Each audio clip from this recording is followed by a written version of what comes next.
안녕하세요. 오늘도 사연 살롱을 찾아주셔서 감사합니다. 저는 50대 중반의 여성이에요. 전 좋은 부모님 덕에 고생 없이 자랐어요. 제가 어릴 때 대기업에 다니셨던 아버지는 임원으로 올라갈 시기에 퇴직을 하시고 회사를 세우셨어요. 처음 몇 년은 집에도 잘 들어오지 못할 정도로 바쁘게 일을 하셨죠. 엄마는 아빠가 사업에만 집중할 수 있게 그 외의 모든 일을 도맡아 하셨어요.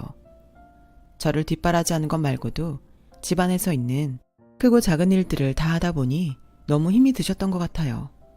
아빠 사업이 자리를 잡고 얼마 안 돼서 엄마는 병으로 쓰러지셨고 결국 다시 일어나지 못하고 세상을 떠나셨어요.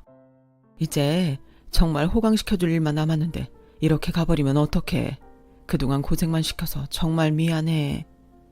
아빠는 엄마 무덤 앞에서 한참을 울었어요. 저도 한동안 엄마 일은 슬픔에 잠겨 무기력하게 지냈지만 엄마가 생전에 하셨던 말씀을 떠올렸어요. 소희야, 공부 열심히 하고 네가 원하는 거 하면서 살아. 그게 제일 행복한 거야. 알았지? 저는 다시 기운을 내서 일상으로 돌아왔어요. 그게 제가 고등학교 때 일이었어요. 아빠는 엄마한테 못해준 것까지 저에게 해주시려고 하셨어요. 덕분에 저는 좋은 학원에 다니고 다른 애들보다 풍족하게 용돈을 받았죠. 필기구나 노트도 비싸고 시중에서 구하기 힘든 것만 사다 주셨어요. 그래서 종종 다른 애들의 질투를 살 때도 있었지만 그건 잠깐이었고 친구들과도 사이좋게 잘 지냈어요.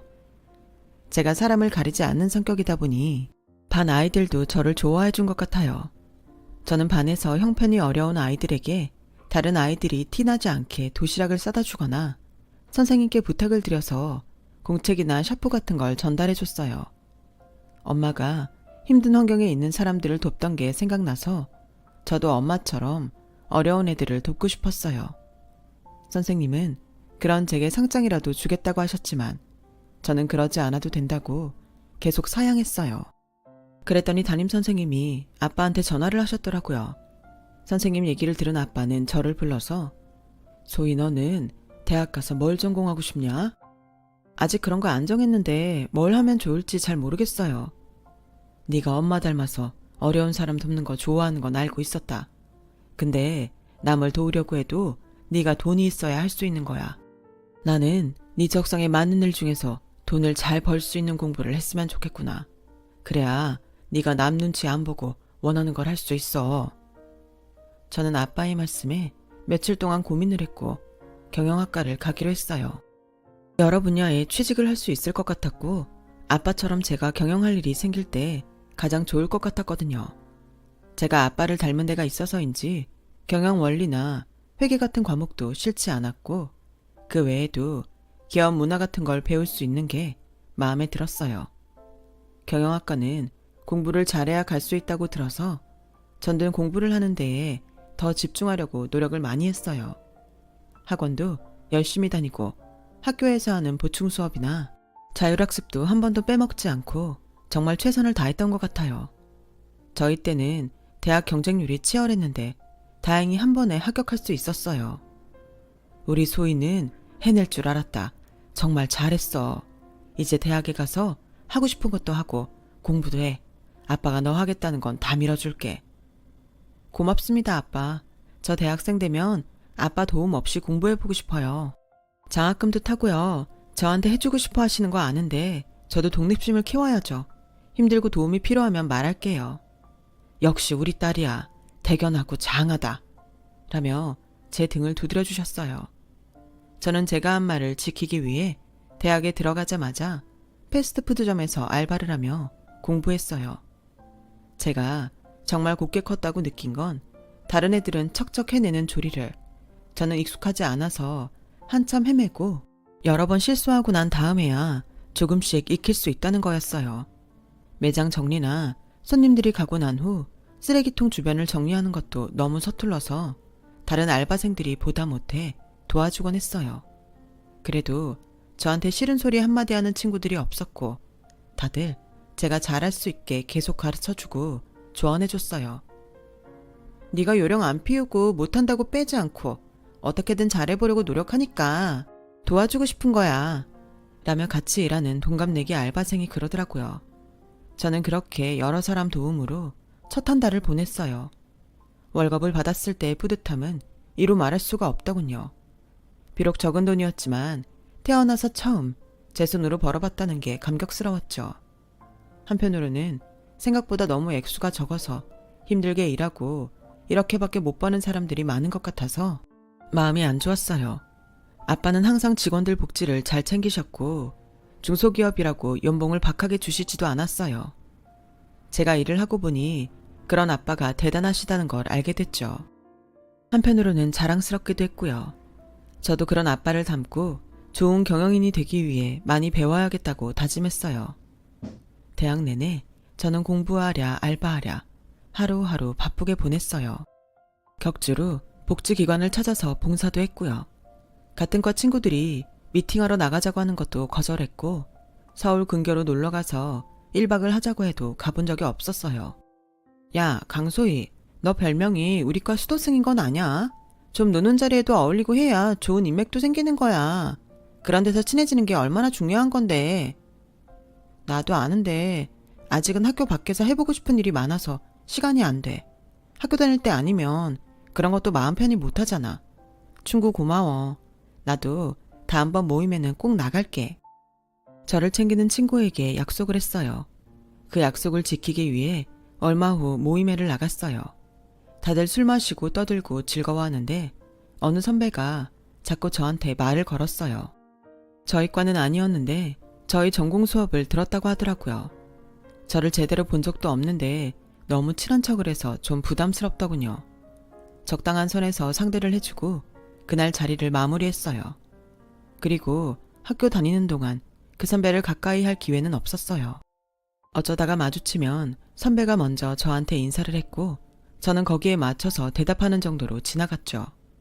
제가 그 선배와 다시 만나게 된 건 대학을 졸업하고 회사에 다닐 때였어요.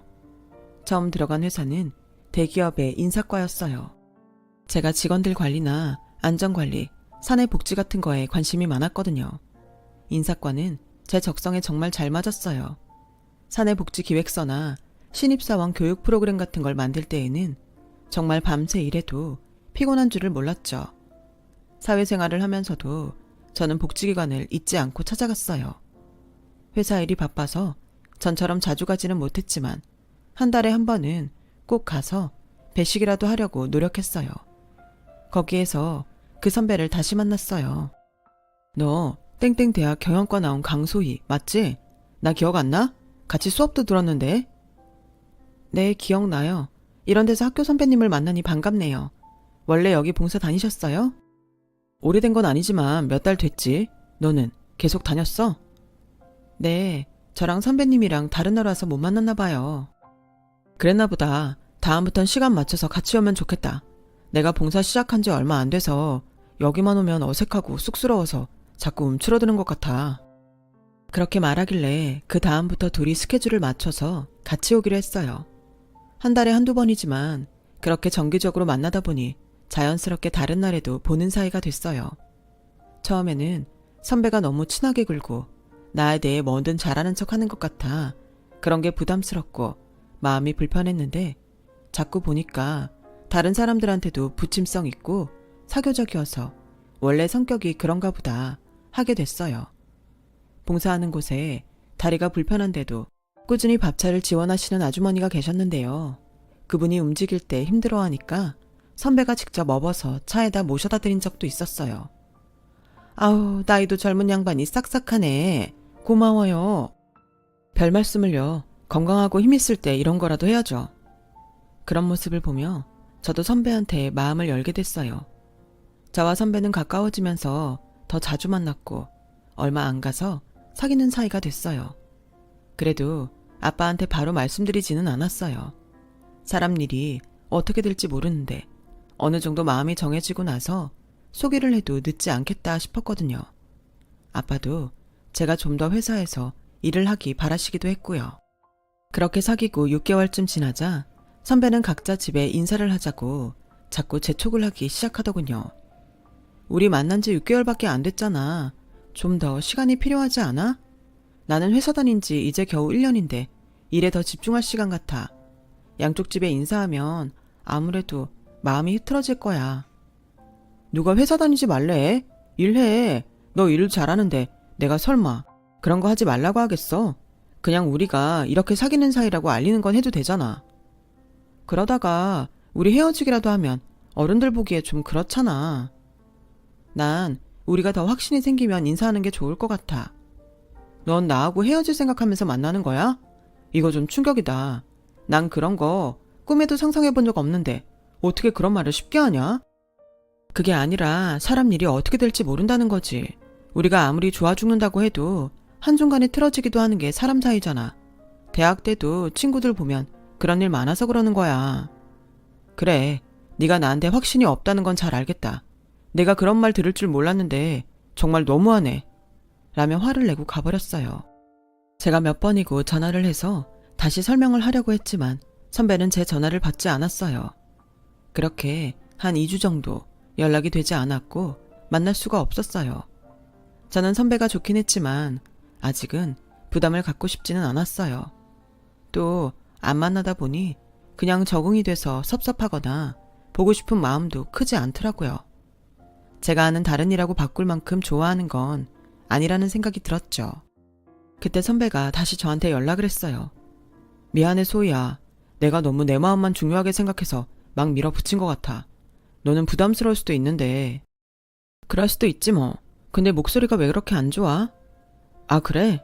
사실 내가 이런 말 안 하려고 했는데 나 그동안 입원했었어. 너하고 안 볼 수도 있다고 생각하니까 너무 힘들더라고. 일도 하나도 손에 안 잡히고 밥도 안 먹혔어. 물도 안 넘어가고 밤에는 잠도 안 오니까 몸이 버티질 못했나 봐. 내가 이래봬도 체력 하나는 정말 자신 있었는데 못 먹고 못 자는 데는 장사가 없네. 저는 그 말에 너무 놀라서 할 말을 잃었어요. 제가 뭐라고 그렇게까지 하나 싶어서 미안하기도 했고요.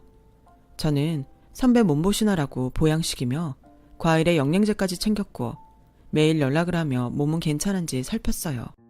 네가 이러니까 내가 몸둘 바를 모르겠다. 그저 내 마음이 너랑 좀 달랐던 건데 내가 이런 걸 받아도 되나?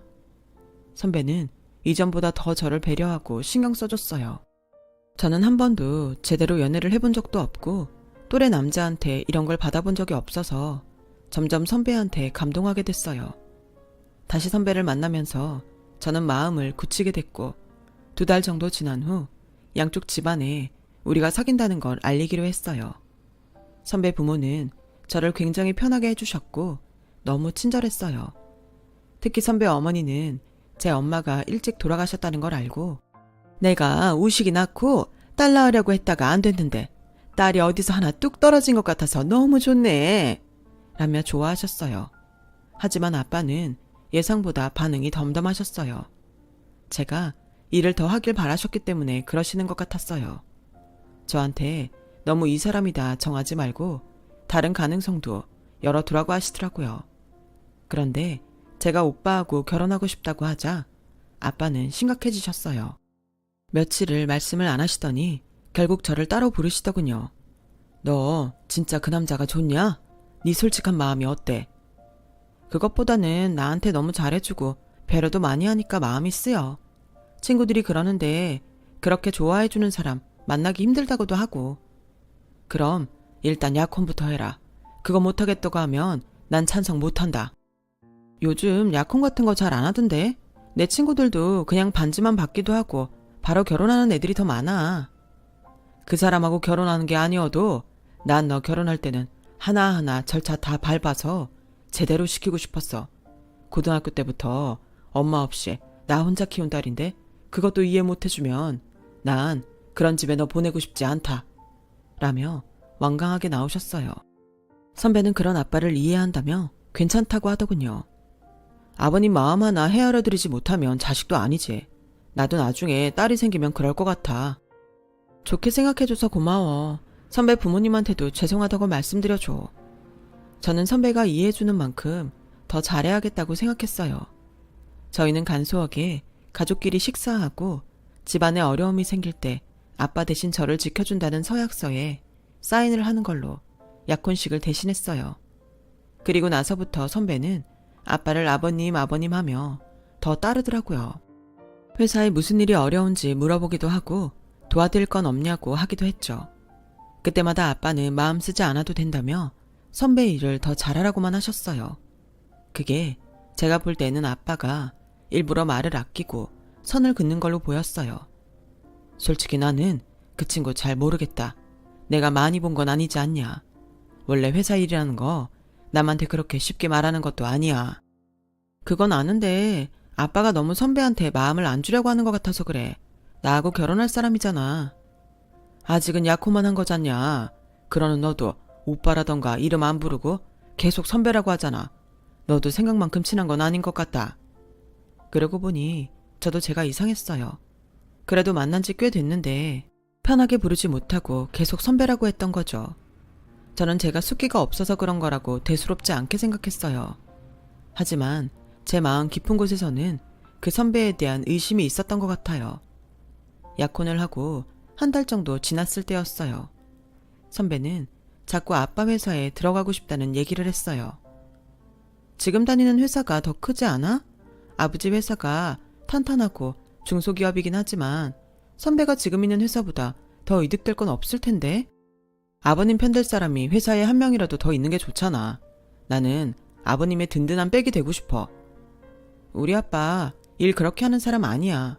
완벽하게 공정하지는 못하겠지만 직원들도 능력에 따라 뽑으시고 차별하지도 않으셔.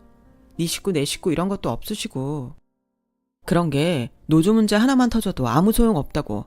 회사원 중에 아버지 핏줄이 한 명이라도 더 있어야 직원들도 함부로 하지 못해. 너도 회사 다니면서 그런 것도 몰라? 자기를 당당히 아빠 핏줄이라고 하는 게 좀 거슬렸지만 워낙 사교성이 좋으니까 그렇게 표현했으려니 했어요. 그런데 선배는 점점 아빠 회사에 대해 집착하는 것 같았어요. 어디서 알아왔는지 재무구조에 대해서도 얘기하고 직장 내에 어떤 문제가 있는지 만날 때마다 말하면서 불편하게 하더라고요. 그런 거 아빠가 다 알아서 잘하고 계셔. 나도 아빠한테 뭐라고 안 하는데 선배가 왜 자꾸 문제가 있다는 둥, 개혁을 해야 된다는 둥 그런 말을 해. 내가 남이야? 나 사위야. 아버님 회사가 잘 되길 바라는 건데 넌 왜 그런 말도 못하게 해? 너도 아버님한테 조언할 건 해. 그게 도리야. 내가 아직 그럴 수준이 아니야. 아직은 아빠한테 충고를 받아야 될 때지. 라며 말을 끊고 지나갔는데 얼마 후 선배 어머니가 저를 부르셨어요. 우리 우식이가 워낙 총명하고 마음 씀씀이도 큰 애야. 그러니 사돈께서 아들이다 하는 마음으로 옆에 끼고 있어도 될 텐데 왜 그렇게 낯을 가리시는지 모르겠다. 난 너를 이렇게 친딸처럼 대하는데 섭섭하구나. 아빠가 원래 사업에 집안 식구들 끌어들이지 않는 성격이세요. 저도 정말 제 일에 노련해지면 그때 부르신다고 하셨고요. 그래야 직원들도 납득하니까요. 그렇게 깐깐하게 구는 양반 옆에 사람이 붙어 있겠니? 너나 네 아버지나 융통성 없이 꽉 막힌 데가 있구나. 저는 선배에 이어 선배 어머니까지 저희 아빠 사업에 대해 말하는 게 불쾌했고 좀 이상한 생각이 들기 시작했어요. 그러다가 과 동기를 만났는데 그중 한 친구가 그 김우식이라고 우리 과 수업 듣던 사람 너랑 결혼한다며? 니네 아버지 회사 자기 거 됐다고 그렇게 자랑하고 다닌다더라. 너희 아버지도 대단하시다. 사위한테 회사 물려줄 생각을 하시고. 너 그 얘기 어디서 들었어? 너한테 직접 얘기한 사람 있으면 나 좀 알려줘. 저는 선배가 자기네 과 졸업생 모임이나 동호회에서 자기가 우리 아버지 회사 후계자라고 얘기하고 다닌다는 걸 알게 됐어요. 어쩌면 아빠는 선배의 그런 면을 눈치채시고 벽을 친 것 같다는 마음이 들었어요. 선배는 점점 노골적으로 아빠 회사가 자기 것인 듯 거들먹거렸어요. 제가 파혼을 해야겠다고 생각할 무렵 아빠한테 사고가 생겼어요. 아빠는 미국 출장을 갔다가 교통사고가 났어요. 의식이 없는 상태가 되신 거예요. 제가 아빠 회사 직원들과 연락을 하고 미국에 직접 알아보기도 하면서 한국에 모셔올 예상도 하고 아빠 계시는 병원도 다녀왔는데 선배는 손톱만큼도 도와줄 생각을 안 하더군요. 그러더니 열흘쯤 지나자 느닷없이 아빠 회사에 나타나서 자기가 사위니까 아빠 대리를 하겠다는 거였어요. 누가 그런 걸 선배한테 맡겼다고 그래. 여기에 이사님도 계시고 부사장님도 계셔. 너야말로 까불지 좀 마. 약혼할 때 내 서약서 못 봤어? 아버님한테 무슨 일 생기면 내가 대신 보호자 된다는 거 너도 사인했잖아. 저는 그제야 선배의 시커먼 속을 완전히 알아차렸어요. 그동안 설마 했던 게 눈앞에 드러난 거죠. 선배뿐이 아니라 선배 어머니까지 저희 집에 오셔서 안방을 차지하고 주인 행세를 했어요. 이러지 마세요. 좋게 말씀드릴 때 가주세요. 안 그러면 경찰 부를 거예요. 너 이제 네 부모 없다. 우리 우식이랑 약혼이라도 했으니까 이렇게 가족이라도 생긴 거지. 네가 지금 어떤 상황에 처했는지 알고나 그런 소리 해. 아빠 아직 돌아가시지도 않았어요. 선배랑 어머니 아니어도 저 혼자 아니고요. 너 아버지도 외동아들이었고 엄마 쪽하고는 연락 안 한 지 오래됐다며. 그런데 누가 널 가족처럼 챙겨주겠니? 너도 이젠 날 친엄마다 그렇게 받아들이면 돼. 이 사람들은 저희 집을 철저히도 조사했던 거였어요. 저는 그제야 선배가 복지기관에서 절 만난 게 우연이 아닐 거라는 의심을 하게 됐고 그 점도 이리저리 알아봤죠. 그랬더니 정말 저에 대해 과 동기들한테 꼬치꼬치 물어봤고 저희 집에 대해 흥신소에 의뢰해서 싹 다 조사까지 했다는 걸 알게 됐어요. 정말 어이가 없고 너무 기가 막혀서 악소리도 안 나오더라고요. 아버지가 그대로 3주가 지나자 선배는 아빠 자리에서 회사 회의를 진행하려고 들었어요. 이리 나와. 여기 당신이 이러고 있을 자리 아니야. 경비 불러서 쫓아내야 알아듣겠어? 야, 넌 어디서 하늘 같은 남편한테 그딴 말을 해. 누가 남편이야. 우리 결혼 안 했고 나 약혼도 파혼할 거야. 누구 맘대로 서약서 쓴 거 잊었어. 우린 아버님 돌아가시고서 결혼한 거나 마찬가지인 거야. 그렇게 며칠이 지났을 무렵 병원에서 연락이 왔어요. 아빠가 의식을 차리셨다는 소식이었죠. 며칠 뒤 한국에서 만난 아빠를 잡고 통곡을 했어요. 저는 정말 이제 어떻게 살아야 하나 싶었거든요. 아빠는 그런 저를 다독이시더니 그 선배를 만나자고 하시더군요. 자기 자리인 것 마냥 회사에서 떡하니 한 자리 차지하고 있던 선배에게 그 서약서 공증 안 받은 거야. 다시 가서 잘 봐봐. 내가 공증을 함부로 할 것 같나? 어디 그런 싸구려 종이 하나 갖고 내 딸한테 함부로 해. 라며 바로 경비들을 부르셨어요. 알고 보니 아빠도 선배가 자꾸 회사 일을 건드리자 그 집을 뒷조사하셨더라고요. 그리고 저한테 의도적으로 접근했다는 걸 아시고 출장을 가셔서 이번 일을 꾸미셨던 거였어요. 아버님, 제가 실수했습니다. 죄송해요. 잘못했어요. 내가 왜 네 아버지야. 사기죄로 콩밥 먹기 싫으면 당장 내 눈앞에서 꺼져. 라고 호통을 치셨고 선배는 경비들한테 양쪽 팔을 잡혀서 질질 끌려나갔어요. 집에서도 선배 어머니는 아빠가 보낸 사람들한테 쫓겨났고요. 얘 소희야, 내가 너한테 정말 잘했잖니.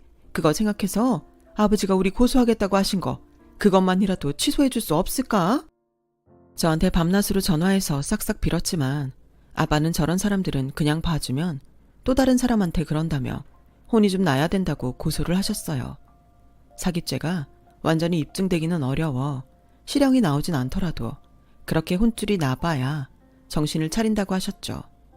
정말 두 사람은 겨우 실형을 면했어요.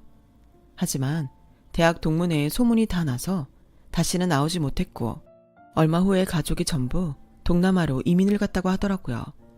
저는 그 일이 있고 몇 년 더 회사에서 일을 하다가 아빠 회사로 옮겼어요. 그 무렵 아빠 후배분의 소개로 좋은 사람을 만나서 결혼을 하게 됐죠.